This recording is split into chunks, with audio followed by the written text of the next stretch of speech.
Hello and welcome to my channel. I'm Jason White and this is Jason's Weird Reads. And today is my vlog number 2. In the first vlog, I talked about Unknowing I Sink by Timothy... Oh, I can't remember his last name. His name will show up down here. And in this vlog, I am starting the next book. At the end of that vlog, I said that I was going to start with Laurel Hightower's book, Crossroads. But I've changed my mind, mostly because since then I got my second vaccine for, the COVID vaccine, and I kind of had a bad reaction to it, and I just, feeling a little emotional and don't want to, I don't want to go there. So I'm gonna read Sacculina by Philip Fracassi first. So how's about we get going? One has to wonder if those aren't the scary kind of clouds. The kind that cause little twisters. So it's a full day later, and I listened to approximately half of Sacculina, and I'm really enjoying it so far. Yesterday when you saw me in the car there and I was pulling out, I was kind of excited because it was my last day of work for 3 whole weeks. And so it's, like I said, the next night, and I am enjoying a glass of wine, and I'm going to be watching, I guess, maybe Fear Street. I don't know, I'm kind of tired, so I might just go to bed. But I just wanted to report in and say that I am enjoying Sacculina a lot. It's really interesting. I seem to be drawn to ocean horror this year so far. And I don't mind. Of course, going into Sacculina, I knew that it was about people on a boat. And I'm not complaining either. I just find it interesting. What I like about it is... it's gonna be, it feels like a short story. It feels like it could have belonged in Daniel Brahms' Underworld Dreams. Not that they're similar, or like his story is similar to Daniel Brahms' stories at all. It just has that, I guess maybe because the oceanic element, it just has that feeling. So the story is about a set of brothers and a father. The one brother was released from jail recently, and the first thing that he wanted to do, even though he's never done it before, after getting out of jail, was go fishing. And so they hire a captain and they go out. Now that sounds like some Hemingway type crap right there, but it's not. Fairly early on, they find some weird things on the fish, and that's pretty much where I'm at. Things are kind of escalating, and it'll be interesting to see where that goes. So I'm going to continue with my drink and my movie, and I'm going to enjoy my first day off of my vacation. I can't remember if I mentioned it before, but I was going to watch Fear Street Part 1, 1994. I haven't really had a chance to watch it yet. Now, this movie, I have not seen, or sorry, I have not read the Fear Street books at all, so I can't really compare the two. But I've heard a lot of good things about this first one, and so let's dive in.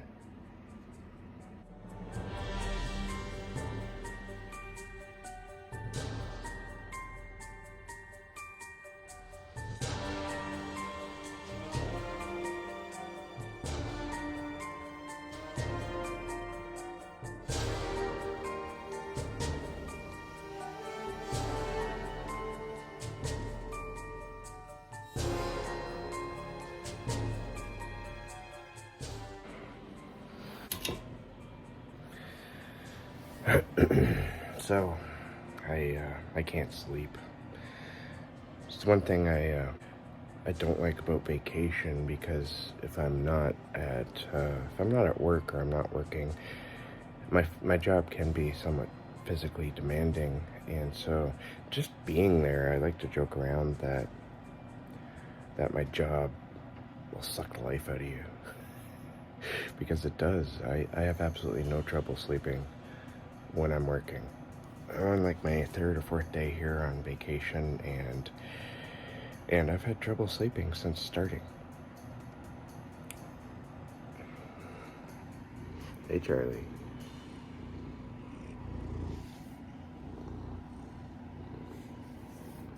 So, last night I went to bed early because I had trouble sleeping the night before.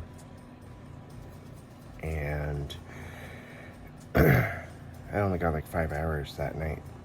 So tonight, or last night, whatever night it is, I went to bed early, like 10 o'clock on a Friday night. Yeah, I'm old.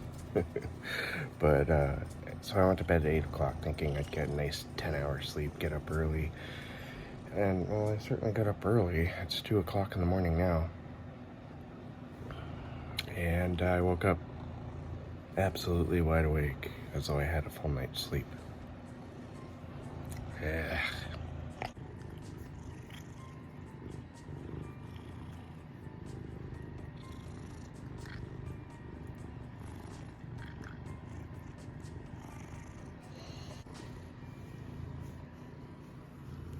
Hey, Charlie. Charlie, you got a couple comments in the last vlog. Yeah, people like you. So there's some opportunity here to get some reading done. In the last few days, I've had a lot of trouble getting to the reading, mostly because of my little guy. My wife's been working, and I've been taking care of him all day. And well, if you've looked after a 7-year-old who's bored, you know what that's like. So I have some opportunity. I think I'm gonna go for a late night walk. I don't know if I'm alone in this, but I don't like going for late night walks anymore because too many people, you hear about too many people getting hit by cars at this time, you know, drunk drivers, or, you know, getting killed one way or another because they're out late at night. I never used to think this way. I don't know what's wrong with me. It's kind of funny, all the animals come out to visit. Like, hello, you're up. This is Bosco. I've showed him in a video before. He's a very sick doggy. He's not going to be with us too much longer, which is unfortunate. He looks fine now, but trust me, he's not. I love this guy. He's been a good friend for 12 years now. Right, Bosco? Yeah, you good boy? Yes, you are. See that stump wag? Who's the good boy?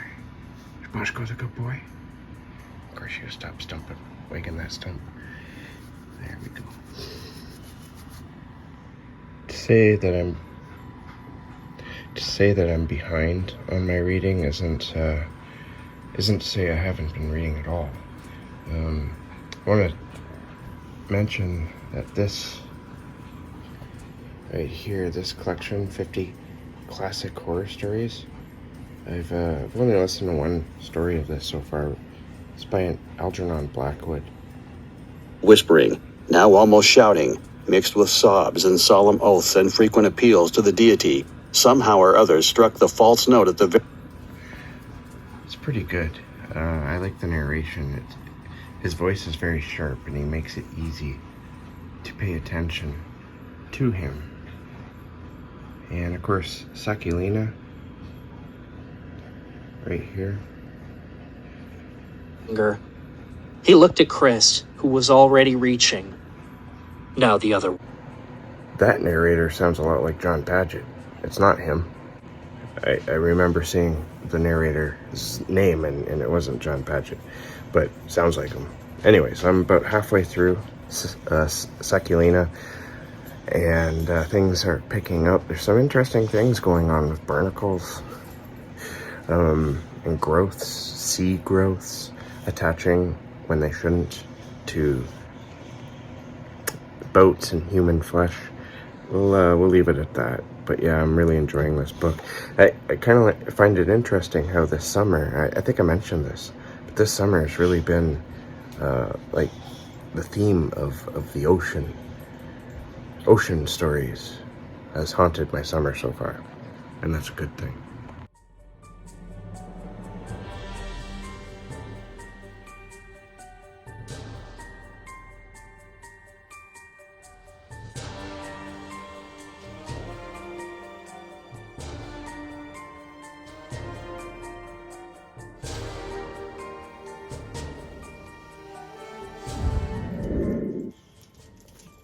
Hey, Boo Bear. You hear the bat? You hear the bat? Squeaking away out there. We have a lot of bats in my yard, which is fucking awesome.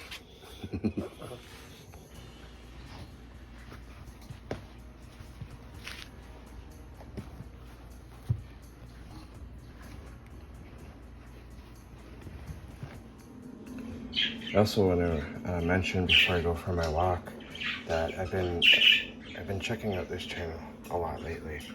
It's bite-sized audio classics. It's absolutely wonderful. If you like classic horror, I posted this link up to his channel on my community tab, but I just want to give you an example here. It no more. That the interrupted meal, the broken leisure, and the jangle of the night bell were things of the past. But in practice, it was otherwise. That's like the most calming voice ever. And if you like falling asleep to somebody reading you a story, then figure out a way to implement this into your life. You won't regret it.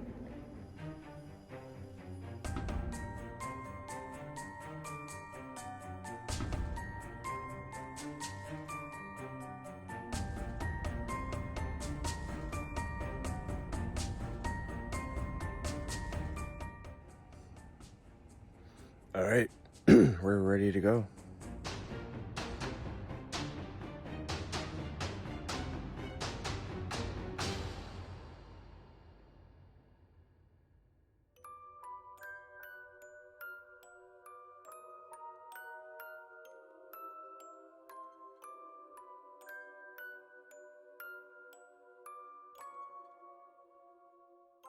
Hi, so last night I got home from my walk and I went to bed and I slept. So it was good. I walked for about a half hour to 45 minutes just around town here. Nobody tried to hit me with their car, so that was good. And I also finished Sacculina, so I guess this will be the end of vlog number 2 here. It's pretty much totally solo, but I guess that's what mostly vlogs are. But anyways, Sacculina was a really good, novella, and it really added on to my whole oceanic cosmic horror type theme. One thing I really liked about the story was how it's basically a story. This is the type of story that shows you just how ignorant we are of our own planet, of certain things that we don't understand about it, and how it can come up and bite you in the ass, almost literally. And so the interesting thing about this, we don't really get an explanation of what happened at the end, but you don't need one. It's just basically nature doing something unexpected in a terrifying way, and it was fun for that, and good for that reason alone. I'd highly recommend it if you haven't read it. Definitely check out some Philip Fracassi. So now I have to move on to the one I'm fearing the most, and that's Laurel Hightower's Crossroads. So I'm gonna end this vlog here, and please hope for me that I get a decent sleep tonight, a full solid sleep, because God, I'm tired today. I just want a solid 8-hour sleep. I don't know why that's so hard to do when I'm not working. But maybe I'll take a nice long walk before bed tonight, and maybe that'll help. Alright, so thanks for watching. Keep being safe, keep being creative, and get a good night's sleep. I'll see you in the next bookish video.